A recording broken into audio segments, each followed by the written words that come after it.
we move to the high-level leaders session. And to start, while literally they are setting the scene, I would like to introduce and present what are the climate mobility principles.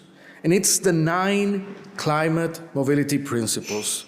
First, safeguarding the right to stay. We know the importance that people devote to preserving their homes, their livelihoods, their heritage, their culture. The first thing people look is how they can reinforce that right. So it's recognizing it at the forefront.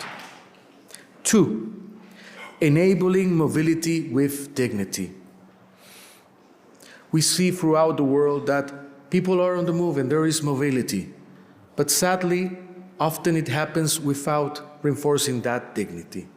What we are stating here is that if mobility is to happen due to climate change, it ought to happen with dignity for all.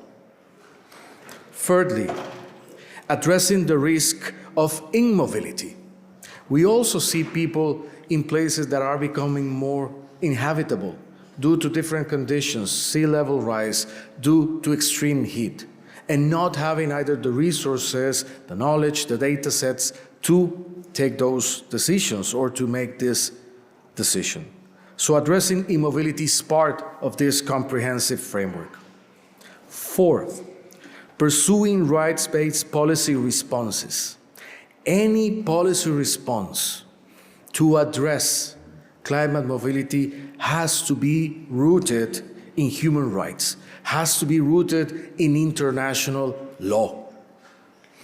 And that is connected, obviously, with the previous 3, particularly with mobility with dignity. 5, protecting the rights in the context of sea level rise. And now that I see my sister Hilda Hein from the Marshall Islands, my brother Surangel Whips from Palau, they can witness too and testify how sea level rise is affecting directly the livelihoods of people. Sea level rise is affecting particularly developing island states across the globe, and that's also a reality that needs to be addressed. Preserving heritage, number 6. Sacred places, memory, ancestors. If people eventually will need to move, they need to move carrying their heritage, what makes them nations, what gives them culture as well. They cannot be stripped away from that. And that has to be recognized, and we need to work to do that as well. 7, localizing data and knowledge. And this is very important to connect with the model of enabling positive adaptive journeys. Because where does the decision resides? And the decisions on how to move, where to move, or how to adapt, or how to stay, resides on the communities, on the agency of people. This by no means is a top-bottom approach, no. It's a bottom-up. And what the global community has to do, it's enable, empower, be there as a partner in those decisions. That is why localizing the data and the knowledge is critical. So people can embrace that, connect that with their local knowledge and tradition, and have a decision with agency. Which comes to the 8th point, localizing adaptation finance. And with this one, we can go for hours discussing about the topics of finance and the difficulties countries and communities are facing to access the necessary resources to make all the previous principles a reality. But if we are seeking the agency of communities to make these journeys happen, how come we're not enabling the resources to make that happen? 8, that's why localizing adaptation finance is of the essence. And finally, the 9th principle that we offer is advancing a whole of society response. To make this work, friends, we cannot keep siloing or fragmenting reality. We need to transcend that view that we can only work on the dimension and the role we're given. Oh, I'm only Ministry of Housing. That's the only thing I operate. No, I'm only Ministry of Transportation, of Human Affairs. I don't have anything to do with that. No, we're talking about putting the people at the center of that reality. So if we're putting people at the center of that reality, it has to be a whole of a society approach. And that's the 9th principle. Yesterday, in Project Syndicate, I had the privilege and honor to publish with my brother, President Masisi from Botswana, a op-ed that it's offering this principle in advance, those 9 principles of this framework. And to move on and discuss more about this in this high-level segment, I'd like to invite to join me in the stage His Excellency Surangel Whips Jr., President of the Republic of Palau, Her Excellency Hilda Heim, President of the Republic of the Marshall Islands, His Excellency Nasru Asfaru, President of the Republic of Honduras,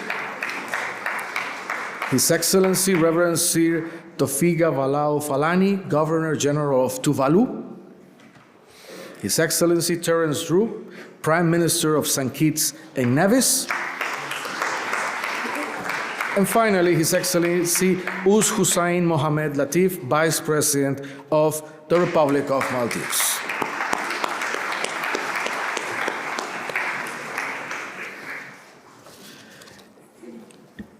And before we start with the high-level panel, we'll introduce it with a video of one of the voices that's most relevant in this discussion, which is the voices of the youth. Those that are going to be the most affected throughout their lives because of the consequence of climate change. So now we'll listen a video from the voices of the African youth. Please. All right, so I'll start with presenting myself. I'm Seni Ba. My name's Sarah Tito. Hi, my name's Ladan Abdullahi Chama. Sami Lydia Grama ይባላል. Hi, my name is Pap Tala. How does the news on climate change make me feel? It makes me feel frustrated. So I feel like we have all the information that we need about climate change, but we have yet to make the real changes that we need in order to make sure that doesn't happen. Often when I look at in the television or news about climate crisis happening all around the world, I feel powerless and overwhelmed about the fact that it's happening. The news on climate change affects me so much because I could hear people losing their property, lives, even house. Even as I'm talking, I am already thinking of moving from where I am because it is very risky. ከሌላ ቦታ እኔ ወደምኖርበት ከተማ የመጡ ብዙ ሰዎችን አውቃለሁ። እኔ ከምኖርበት ከተማ ወደ ሌላ ከተማ የሄዱ የተወሰኑ ሰዎችን አውቃለሁ። የመኖሪያ ለመለወጥ የሚያስወስናቸው ውሳኔ እንደሚመስለኝ ከሆነ የኑሮ ውድነቱ፣ ምክንያቱም ድርቅ በሚኖር ሰዓት በጣም የኑሮ ውድነት ይኖራል። ሰዎች ለረሃብ ስለሚጋለጡ የኑሮ ውድነት ይኖራል እና እነዚህና መሰል ሁኔታዎች ስለሚኖሩ የመኖሪያ ስፍራቸውን ለመቀየር ይገደዳሉ ብዬ አስባለሁ። I think it's absolutely unfair that today Africa has to pay the price and is actually factually paying one of the heaviest tolls. I think there's a responsibility for the more advanced economies to support those who need to go through this process. I think Africa, as much as any other continent, has a role to play because we are part of this planet.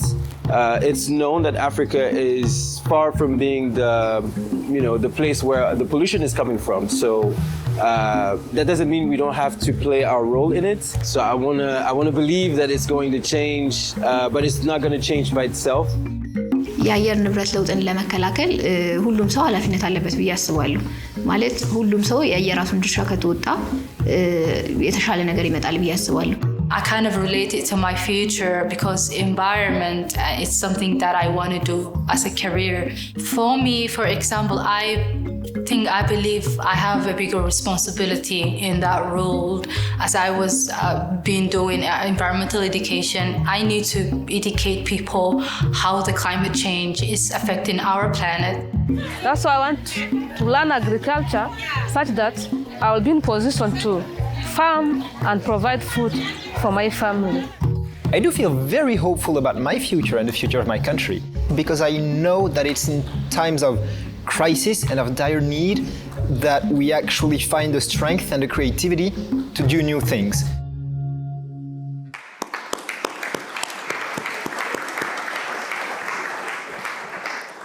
As Kamala Macron was saying earlier, more than 50 countries already have adopted the principles. 5 years ago, the people said it will be impossible. Now it's more than 50, and I'm sure by the next convening, almost 100 will be part of that. But this morning, we're joined by many, if not of the early adopters and leaders of that cause, and we'll be listening from there right away. First, we'll listen from President of the Republic of Palau, my friend Surangel Whips Jr. Sir, the floor is yours.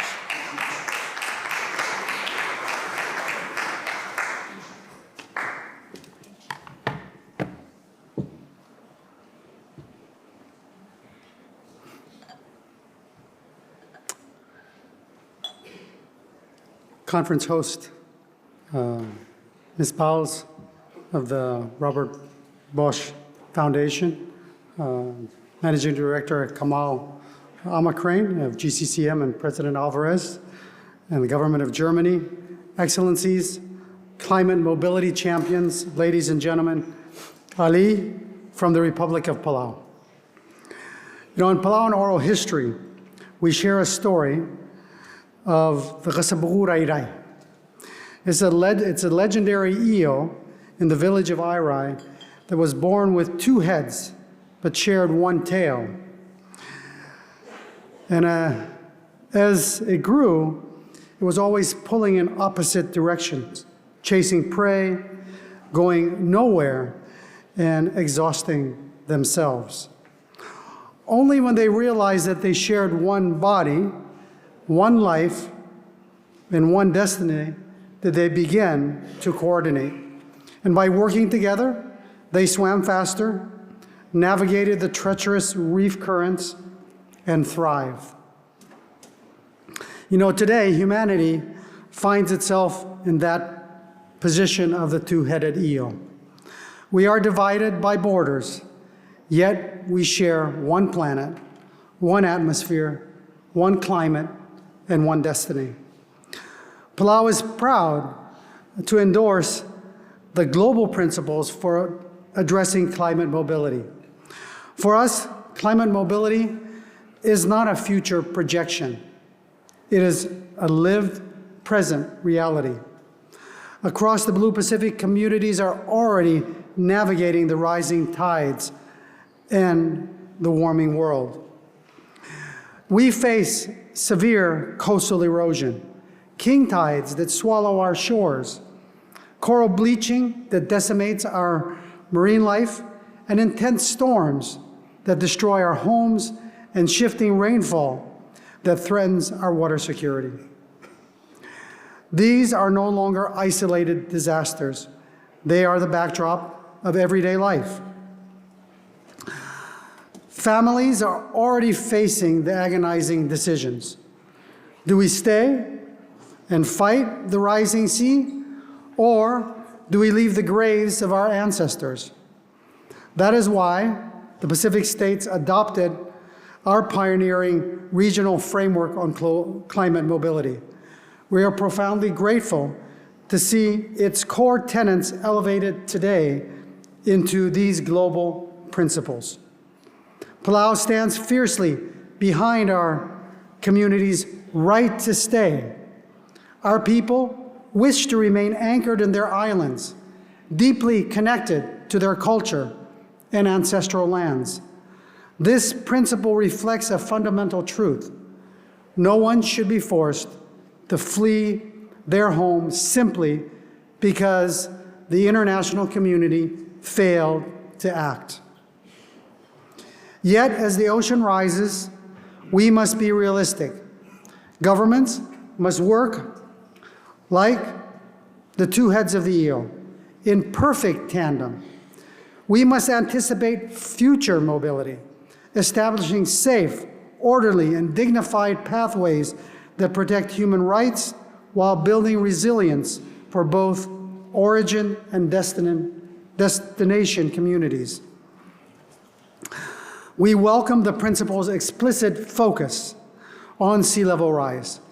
Recent international legal developments rightly affirm that our statehood, our sovereignty, and our maritime boundaries remain permanent regardless of rising seas. Our borders will not dissolve in the water. Furthermore, we thank you for emphasizing safeguarding culture and heritage. When a community moves, it is not just the people relocating. It is a sacred traditional knowledge, language, and ancient connection to the ocean that hangs in the balance. Finally, statements mean nothing without resources. Palau strongly supports aligning climate finance with local needs. Our people need direct access to funds for community-led adaptation. And we are thrilled with the Climate Champions and CCAF, Communities Climate Action Adaptation Facility, which is delivering rapid response grants to our villages as we speak.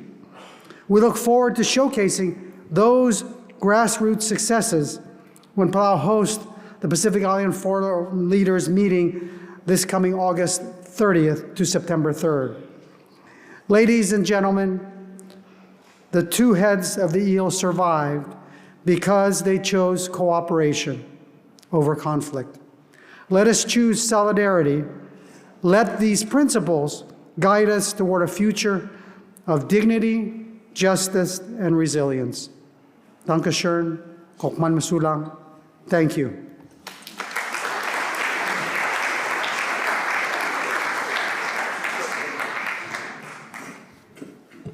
I first met President Whipps at the COP26 in Glasgow when he was delivering a speech and literally delivering truth to power, speaking of the necessity of advancing this cause. And I'm happy that many of the principles that the Pacific Islands have been pushing for are represented in this framework.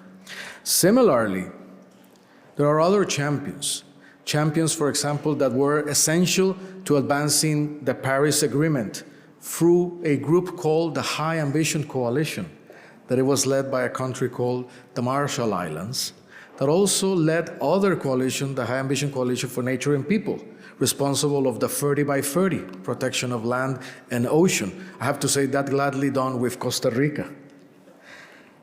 So now it's my pleasure to introduce President Hilda Heine from the Marshall Islands.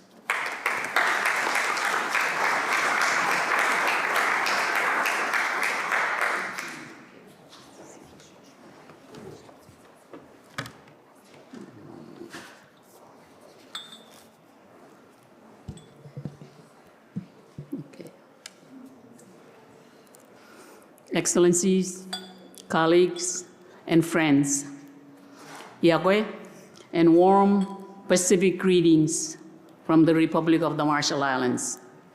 It is an honor to join you today, and I extend my sincere appreciation to the government of Germany, Robert Bosch Foundation, and the Global Center for Climate Mobility for organizing this forum and welcoming us here. For the Marshall Islands, the impacts of climate change are not an abstract future threat, but a daily reality. In a small island state comprised entirely of low-lying atolls rising only 2 meters above sea level, it could not be otherwise.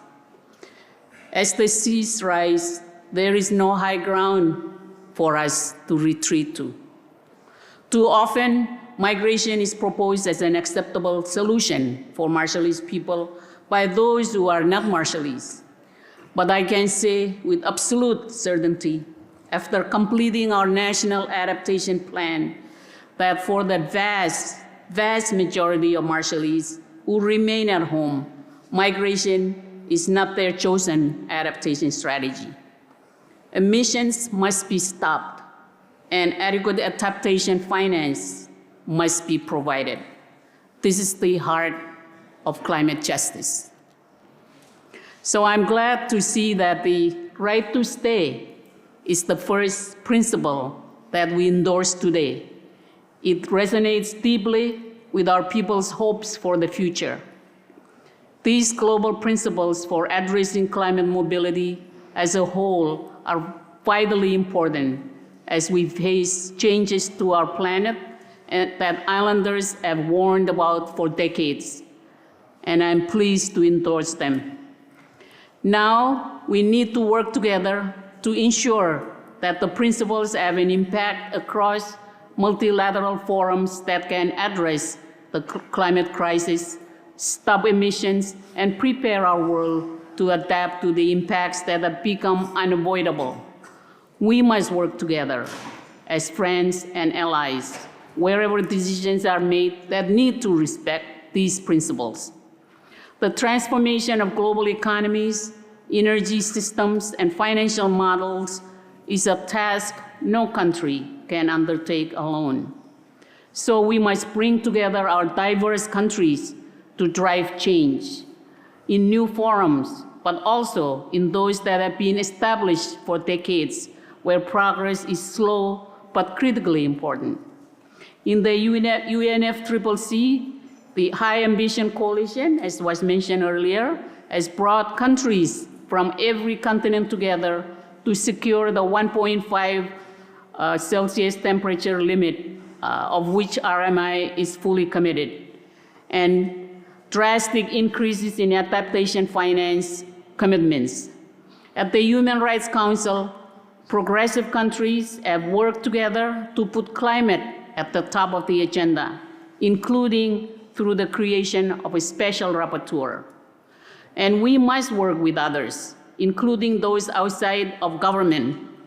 It was Pacific students that led the charge for last year's ICJ advisory opinion.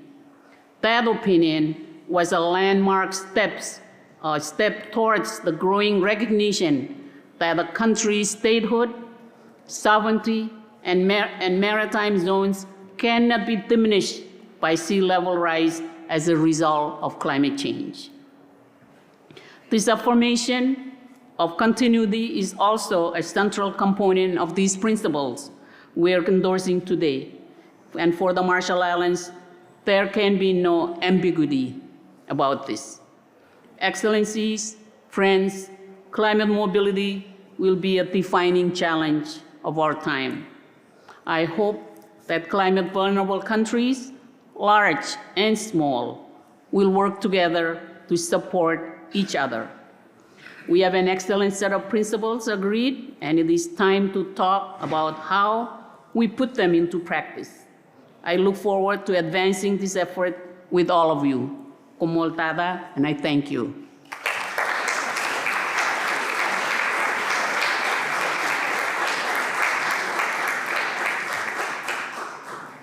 Thank you, Madam President.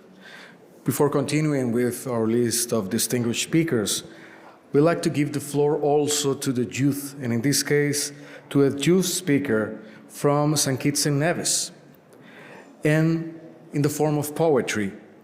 Ladies and gentlemen, please let me introduce Mr. Roll J. Williams. Please, the floor is yours. Welcome. Thank you very much.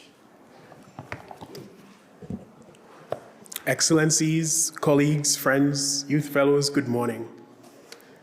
The poem I'm about to recite was actually written 2 years ago in response to a call for poetry on climate justice.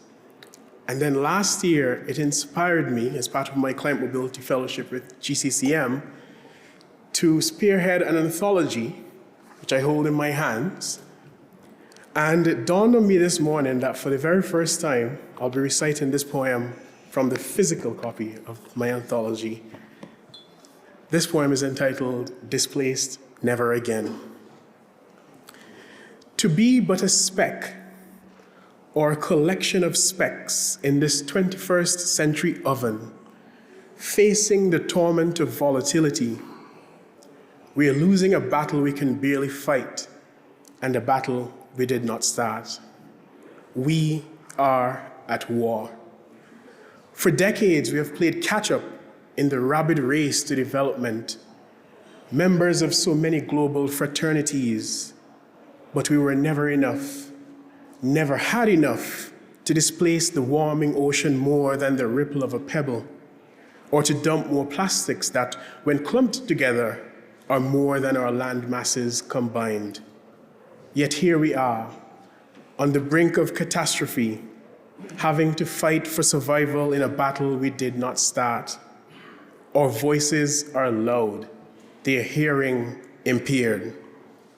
So today, between the hot, dry spells of what used to be the rainy season and the good showers only coming with Category 5 hurricanes, these hurricane-force trade winds are more powerful than ever before. The only change blowing with them is the battle cry to those culpable to do more before it is too late.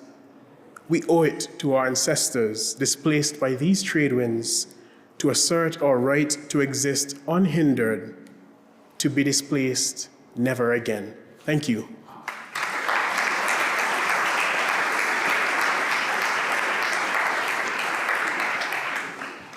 Thank you, Roll J. Williams, poet. Thank you very much.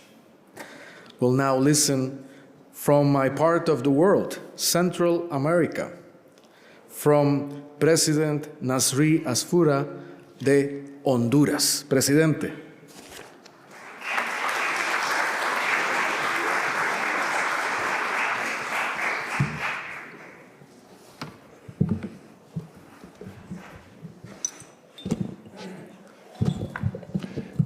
Gracias, buen día a todos, que Dios los bendiga a ustedes y a sus familias.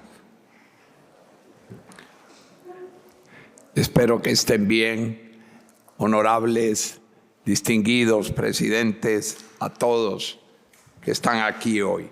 Es un honor para Honduras participar en el Centro Global de Movilización Climática. Nos reunimos en un momento decisivo para la humanidad.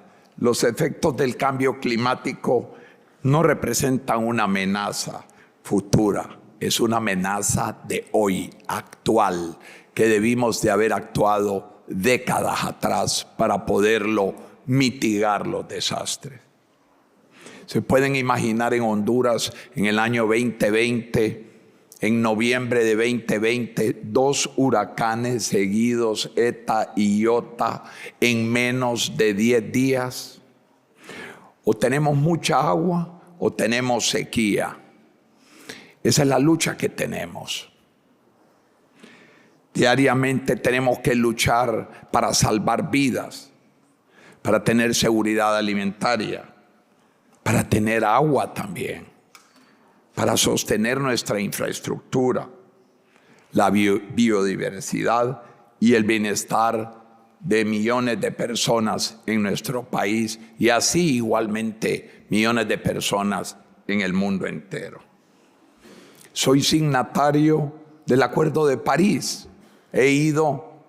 Fui alcalde de la ciudad de Tegucigalpa, la capital, 8 años, de los cuales 7 fui a todas las COP y soy signatario del Acuerdo de París. Entiendo perfectamente el problema. Sé dónde vivimos y lo que tenemos. El Acuerdo de París estableció una visión compartida para enfrentar este desafío mundial. Alcanzados en distintas conferencias de partes, así como los principios que se promueven de la misión Belén de 1.5 grados, de que debemos de luchar con la temperatura mundial. Y no solo eso, controlar nuestro grado de ozono para que reduzcamos nuestras para que reduzcamos nuestra mitigación de desastres. Se promueve la protección de ecosistemas estratégicos, la biodiversidad y fortalecemos el compromiso internacional con el tema de la acción climática. Cada día es más ambiciosa, pero debe de ser muy inclusiva y efectiva. Sin embargo, hoy debemos de reconocer una realidad fundamental. El tiempo de los compromisos debe dar paso al tiempo de la implementación, por lo que el financiamiento y la ejecución inmediata en el terreno debió haberse comenzado hace décadas atrás. Para países como Honduras, uno de los más vulnerables del mundo a los efectos climáticos, la resiliencia climática no es una opción. Es una necesidad para la estabilidad económica, social y ambiental de nuestra nación, que carga bajo sus hombros cada gobierno en condiciones difíciles de apoyo financiero para nuestro país, para poder determinar los compromisos de estos acuerdos antes referidos. Honduras aporta una fracción mínima de las emisiones globales de gases del efecto invernadero, pero enfrenta de manera desproporcionada los impactos de huracanes, inundaciones, sequías, eventos climáticos externos. En realidad, la realidad que nos obliga a actuar con determinación. Pero también nos exige que la comunidad internacional fortalezca los mecanismos de cooperación, financiamiento, transferencia de tecnología, que permitan a los países vulnerables avanzar con sus compromisos climáticos. Y aquí quiero apuntar, Alemania, por medio de KfW, hemos entendido juntos la posibilidad de poder mitigar todos estos desastres. La manera más seria es mitigando nuestros desastres. Contra la naturaleza es difícil luchar, lo que nos queda es mitigar. Por esa razón, Honduras ha comenzado a construir una visión integral, transformadora del clima, basada en la resiliencia de nuestras ciudades, una transformación sostenible de nuestros sistemas productivos y la consolidación de una economía circular. Mejorar la calidad de vida y fortalecer la resiliencia de nuestras comunidades que se rehúsan a ser movidas o trasladadas a otros lugares más seguros. Frente a los impactos climáticos, lográndose una transición justa con el propósito enfático del Acuerdo de París y este Consejo. Nuestra estrategia de inclusión financiera climática para los sectores productivos. Honduras es una nación agrícola. Miles de familias dependen directamente de esa actividad, como el café, el cacao, la palma y otros productos agrícolas, incluyendo ganadería.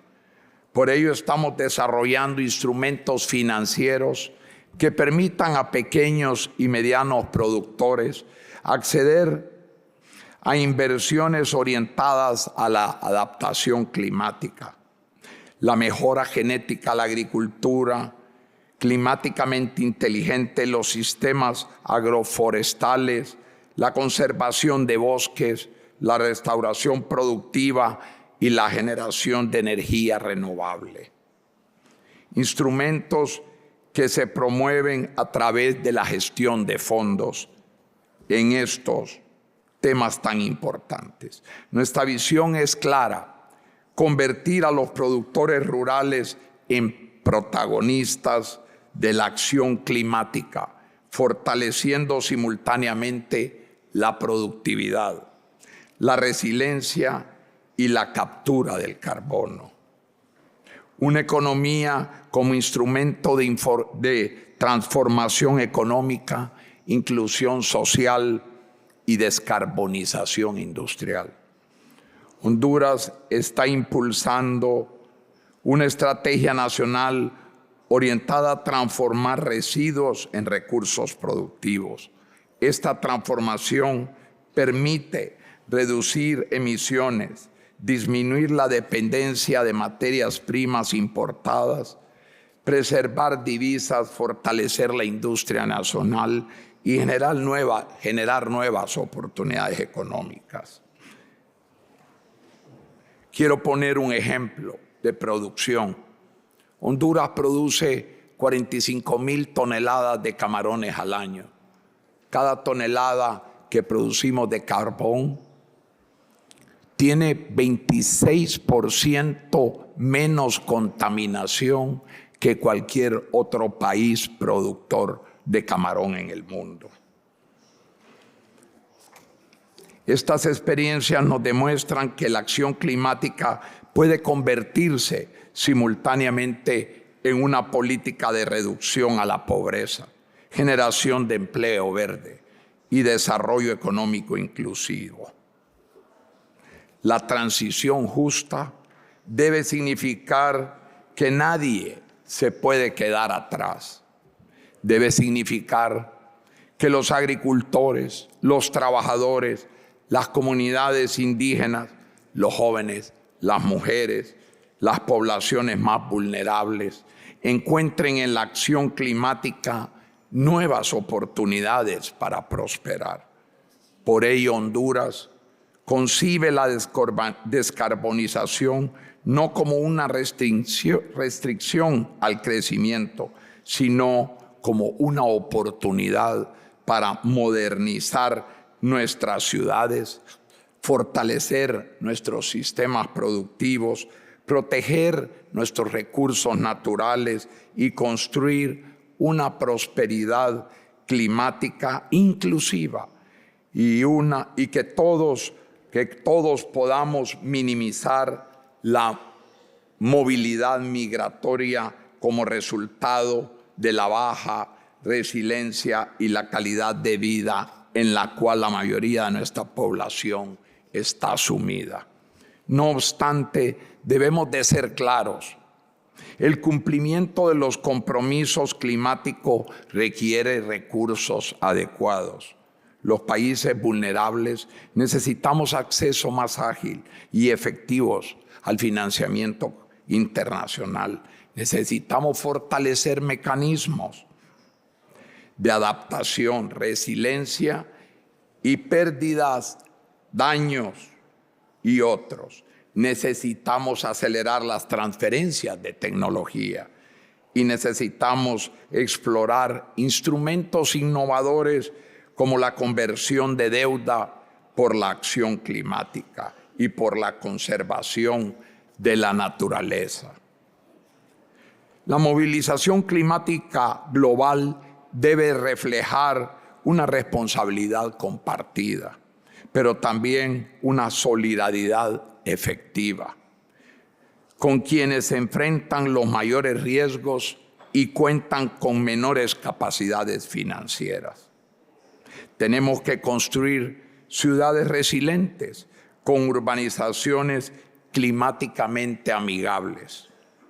Tenemos que transformar nuestros sistemas productivos, conservando y protegiendo la biodiversidad y el ecopaisaje. Tenemos que regenerar la reforestación de nuestras áreas boscosas. Tenemos que acelerar la descarbonización con justicia social.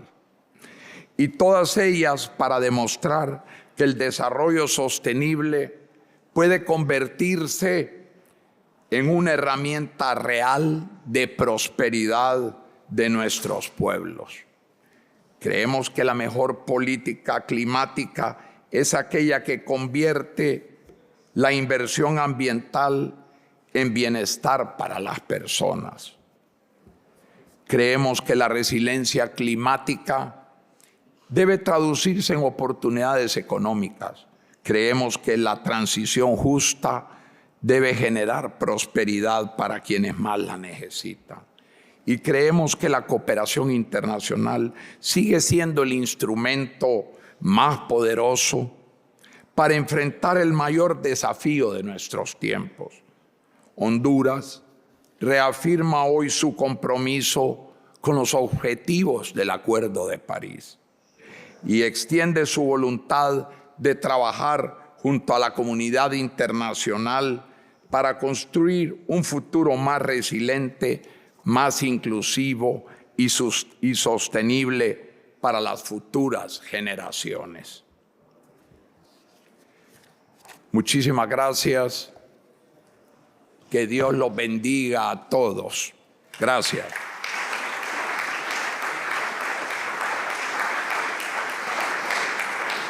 Gracias al presidente de la República Hermana de Honduras. Thank you, Mr. President. Our next speaker comes from one of the countries being a key ally and early adopter of this journey, which is Tuvalu. Ladies and gentlemen, we'll hear now from His Excellency Reverend Sir Tofiga Vaevalu Falani, Governor General of Tuvalu.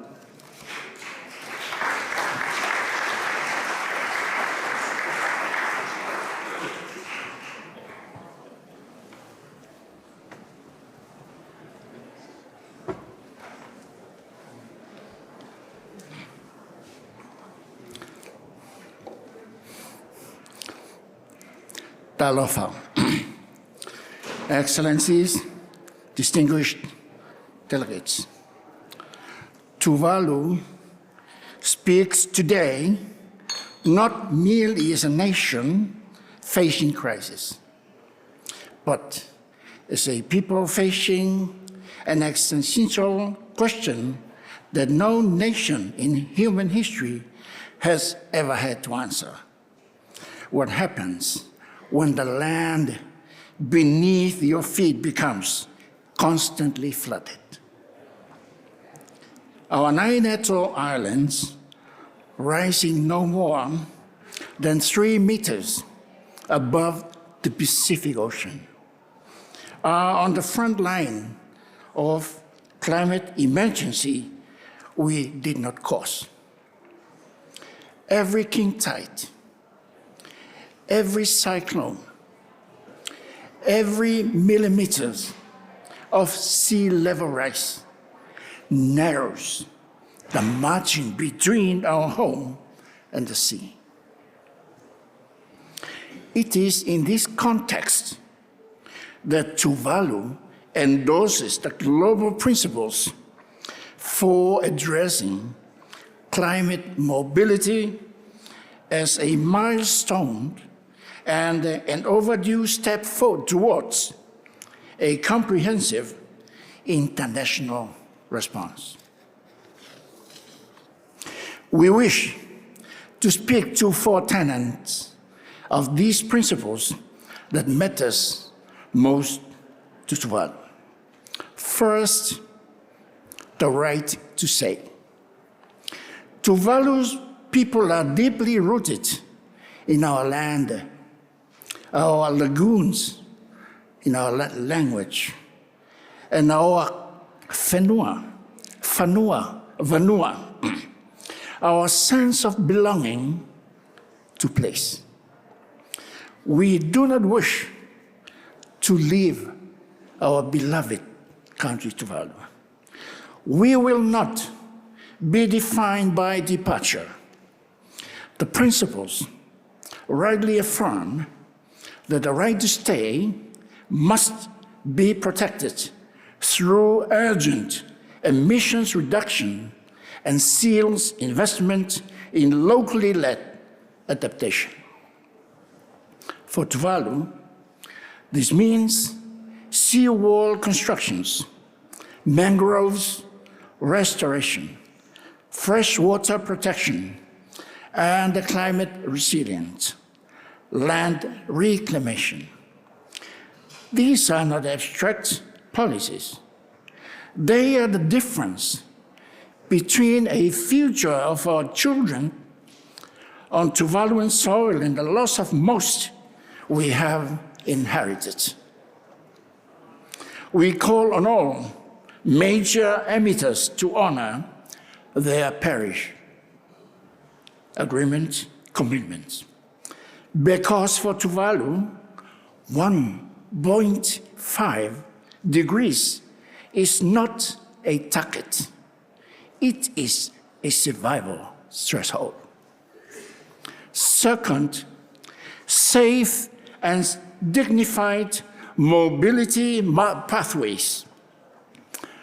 Tuvalu affirms that the impacts of climate change present existential threats for vulnerable nations and communities. The principles recognize that when pursued through informed choice and appropriate safeguards, mobility pathways can expand opportunities, strengthen resilience, and support the well-being of affected population. The Fallibility Union Treaty with Australia is referenced in these principles as a model of bilateral to build a digital cultural repository with the Rising Nation initiative advanced by the Global Center for Climate Mobility. In partnership with the German Archaeological Institute, we thank Germany for funding this vitally important project. Fellow leaders, Tuvalu did not create this crisis, but we are living in its sharpest consequences. These principles, if implemented with political will and adequate financing, can ensure that climate mobility is managed with humanity, justice, and respect for dignity that our people deserve. The sea is rising. The world must rise with us. Faaftailasi Tuvalu Modetwa.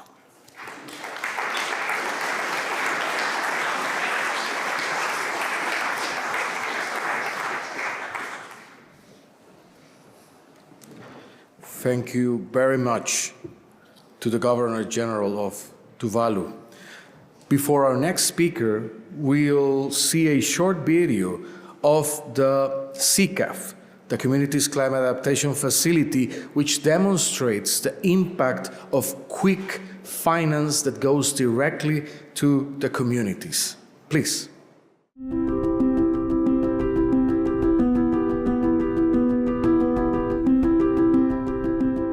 My name is Evan Daniel from Fountain. Fishing over 40 years now. One of the challenges we face here, we don't bring in enough fish to supply the public. Since the hurricane season, the reef them get destroyed. So fish don't fish like before.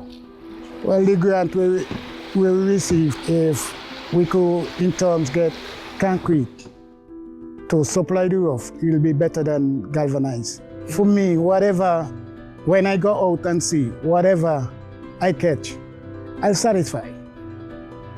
Because every day is fishing day, but every day I'm catching there. So this project, we would have assisted the fishers to get some containers as lockers, primarily because the huts that they had were very close to the shoreline. And so when you had rough seas, the huts would get flooded. And so we had a project to move them further away from the shoreline, sort of increase the setback so that they wouldn't be impacted from those storm surges.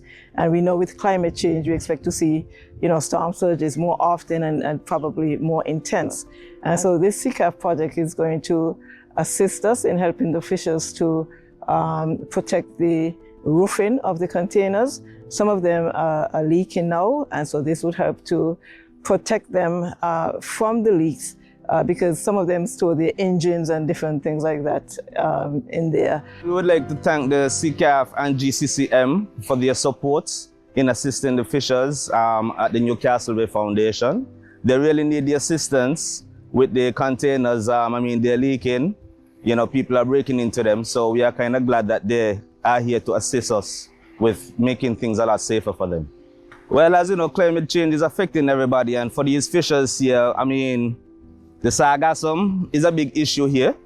You could say almost all year round. Today is a good day, but normally if you look over, you will see sargassum heading down. So that kind of disrupts the fishers from going out to do their trade.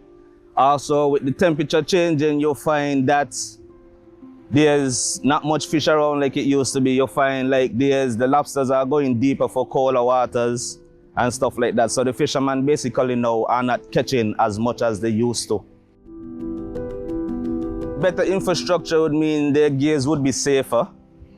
Hopefully they would have ice available for when they are going out, which would make their catch a lot safer for the consumers instead of just having them in the boats covered.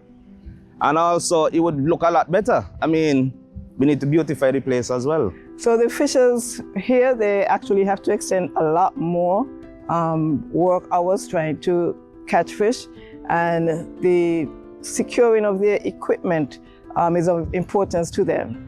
And so because some of the lockers have been leaking and are in need of upkeep and upgrade, the Newcastle Bay Foundation is assisting the fishers with getting this project done so that we can minimize the effort exerted by the fishers so that they can focus on what they do best, which is to catch fish and sell it to the community. By receiving grant funding, it means that there's less reliance on the fishers to have to, bear the burden of maintaining their containers.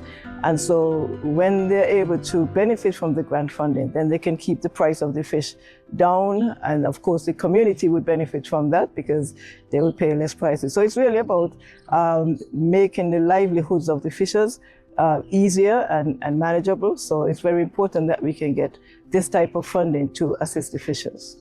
So the community approach to climate adaptation, I think, is very important because members of the community would understand what the impact is more directly. People would have first-hand knowledge and understanding of why they're actually participating in building climate adaptation.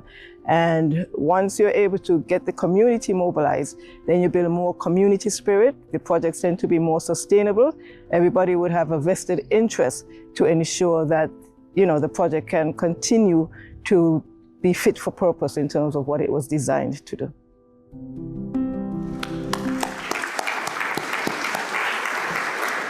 And now we'll listen from His Excellency Terence Drew, Prime Minister of St. Kitts and Nevis. Sir.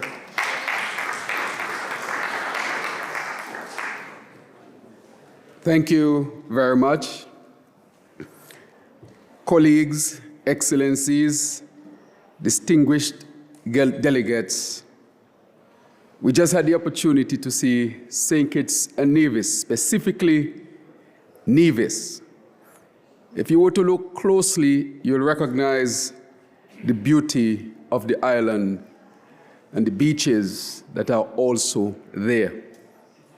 Part of the livelihood of the people in that area is to use the beaches for their own financial development, in the sense that it is a significant tourist attraction and a lot of other activities take place on the beaches. And so as I stand here today, from a small island in the Caribbean, we are really ocean states, because St. Kitts and Nevis has over 20,000 kilometers of ocean. And that is the same story for almost every country in the Caribbean, every country that is washed by the Caribbean Sea. And as I battle and we battle with the issue of climate change and what it means for communities, there's an underlying matter that must be addressed, and that is the matter of justice. I say that because when you see this fisherman who is here, and they have been fishing for hundreds of years, and now he has asked to change his whole approach to fishing, not because he has caused the problem, not because of anything that he has done, but really because he has become the victim of a global phenomenon which he did not contribute to or would have contributed hardly anything. And that phenomenon, that man-made phenomenon, is the phenomenon of climate change. At the root of it is a matter of justice. And then if that matter is not addressed, it will be very, very challenging to address anything else that has to do with it. I say that because with all of these measures that are being taken, if we don't find a way to cut emissions and to stop the increase in global temperatures, today this fisherman has to go out maybe an extra mile. Tomorrow he might have to go out an extra few miles, and he will possibly reach the point where the sea temperatures are so high that there would be no lobsters, and his livelihood would have been gone. And so in the Caribbean, we say, and I say as the chair of CARICOM as well, in my address to the Caribbean community, which makes up almost all of the countries of the Caribbean as chairman, there are a number of things that we have pronounced. One, we are not seeking charity. We are not seeking pity. We are seeking justice and partnership, which are fundamental to dealing with these issues. The other thing that we pronounced is that we don't expect anyone from anywhere to come to save us. We have determined that we must save ourselves. And that is why climate mobility, when you look at its principles, are really aligned with the principles of CARICOM and with my own country in dealing with this man-made phenomenon. Our countries are grappling with the vagaries of a crisis that we did not cause. Our coastlines are being reshaped, our economies challenged, and the choices available to our people are becoming less. Thus, we must reckon with the concept of adaptability and animate the idea of climate mobility, which we are all here today to address. We must view it not as a failure of resilience or the result of improper planning, but rather a preserver of dignity and opportunity and a strengthener of our community. The reason why we believe that these solutions must be community-based, and I will give you an example of where experts were brought in to deal with a matter of spice on a particular Caribbean island. I will not be specific in calling the island or the expert's name, of course, because my objective is not to name and shame, but to bring out a principle. And a great expert was brought in, paid for by an international organization to deal with the cost of spice on the international level. That the cost had dropped significantly and the financial situation of that country was being affected. And so the expert was brought in to see what solutions could be reached in order to deal with that situation. And the expert came and the expert did all of his studies.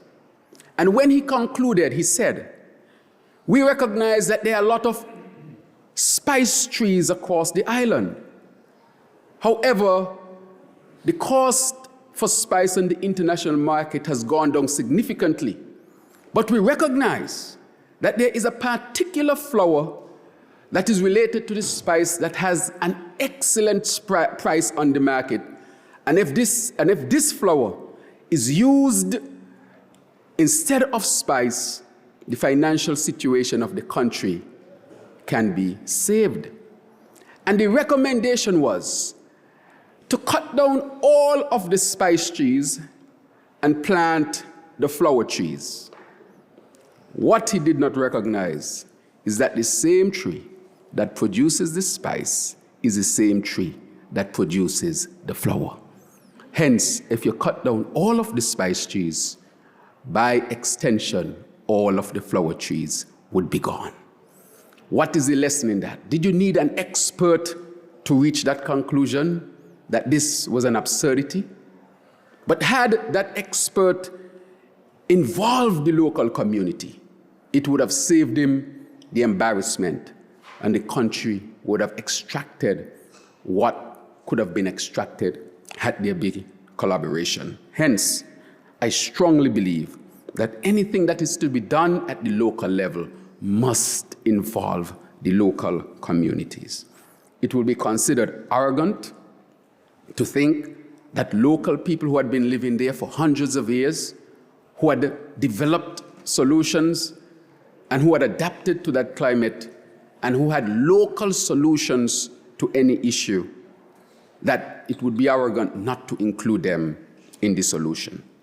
Hence, I strongly believe that this approach, climate mobility, offers a pathway from vulnerability to agency, and for countries like ours, small islands in the Caribbean, for example, where we are large ocean states, also across Asia, the Pacific, and of course, other areas of the world, largely allows for preservation of identity, culture, and sovereignty.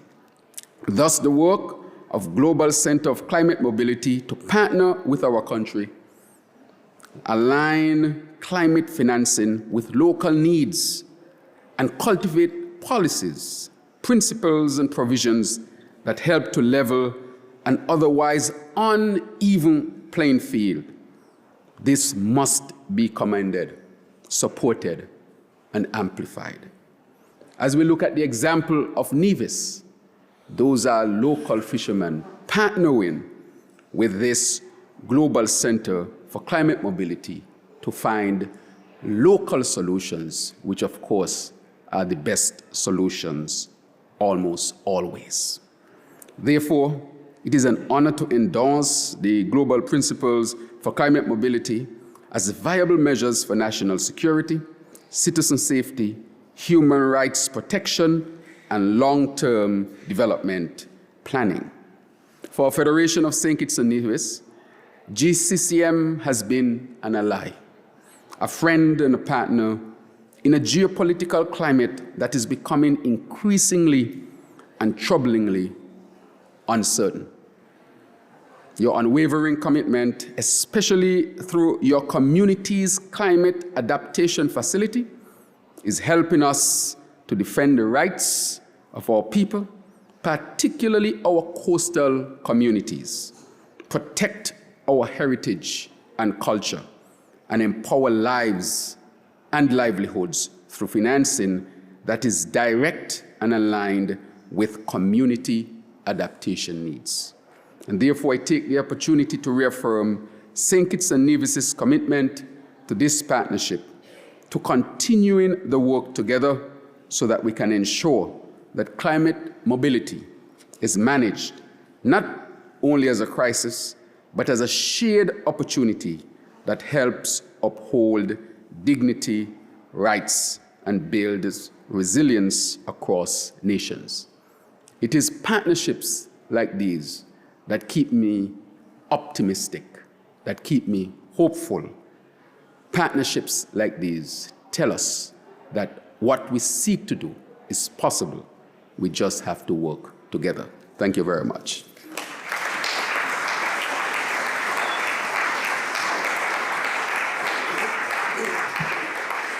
Thank you, Prime Minister, for your hopeful message.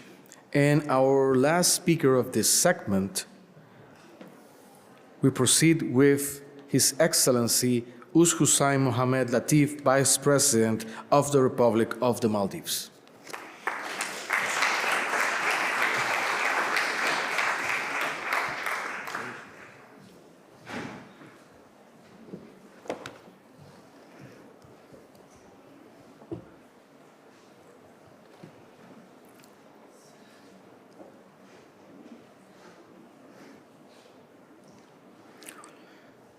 Bismillah ar-Rahman ar-Rahim. Excellencies, distinguished delegates, ladies and gentlemen, Assalamu alaikum. Let me begin by extending my heartfelt appreciation to the Global Center for Climate Mobility for extending an invitation to me to attend this forum. It is an honor to join you today. Climate change is shaping the lives of our people, the future of our islands, and the development pathways available to our nation. For the Maldives, this conversation is deeply personal. Climate impacts raise difficult questions about human mobility. Where can people live safely, and how can communities remain on their islands with dignity and security?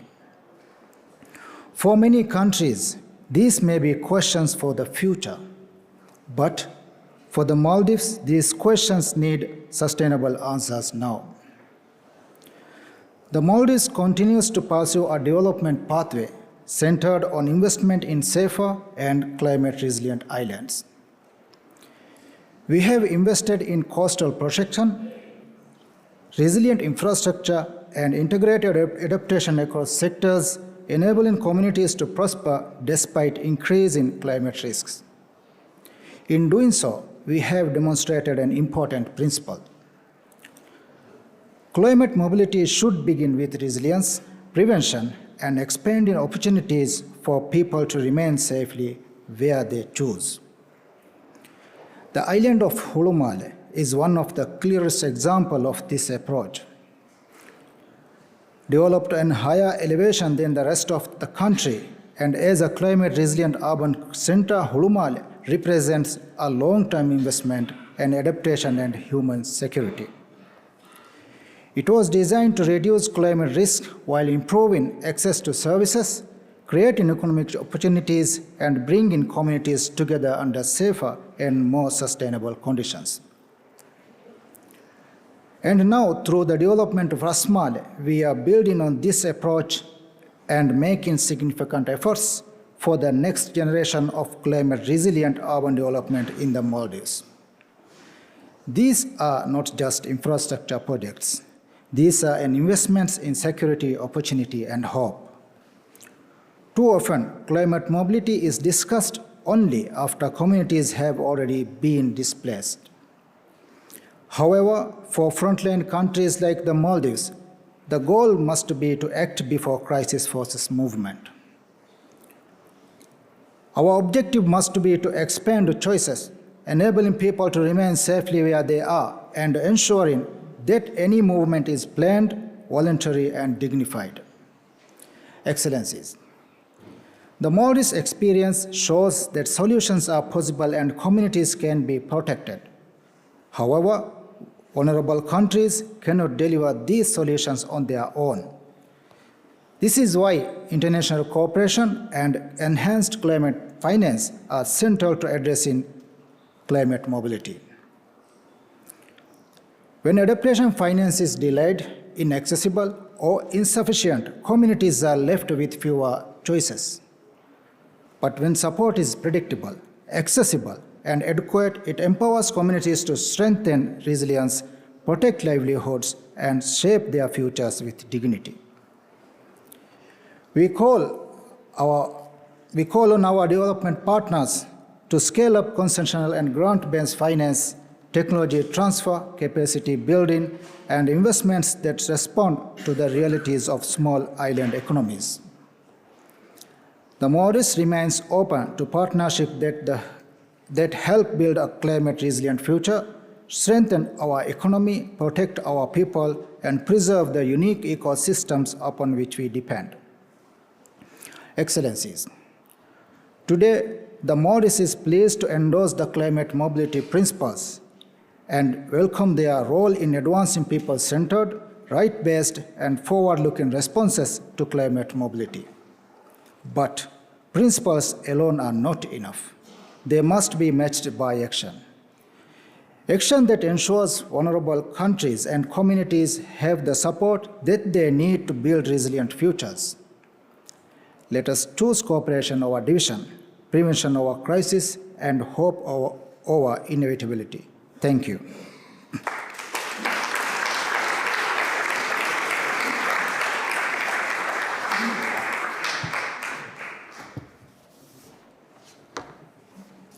Thank you very much, Mr. Vice President, for that message from the Maldives, one of the early fighters in the struggle against climate change. Before closing, I would like to invite Mr. Kato Ewekaya, Youth Fellow from Tuvalu, for a musical performance.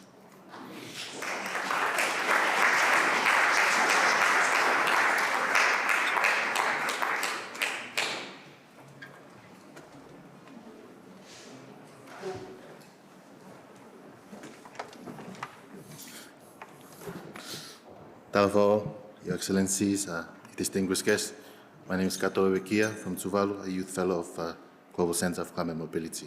The song that I'll be singing today is called Toku Kainga, means my family, composed by Tamaika Kofe. I believe that whenever there's a climate crisis that happens in everywhere, the only person that we think of is our family. Thank you and enjoy.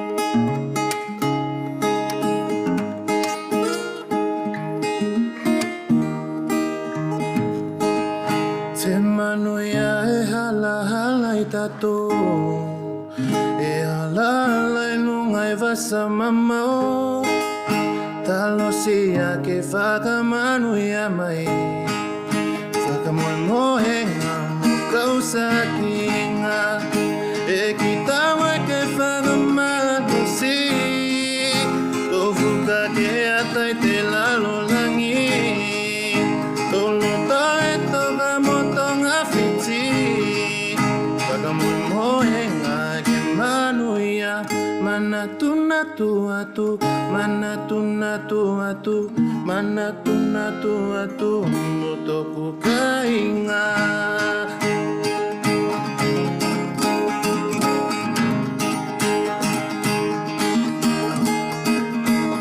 oe kiki katoto waka e tau taine ia te feeling atena matau te tako atu matau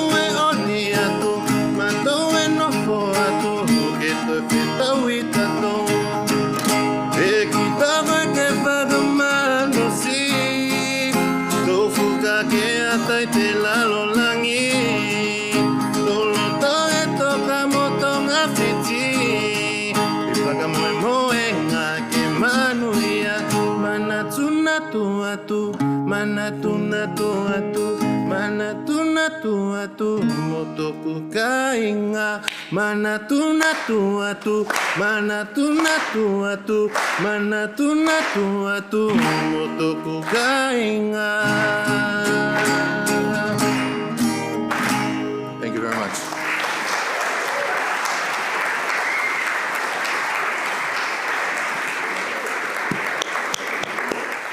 Thank you very much, Kato, for that performance. And with that, we close the high-level sessions.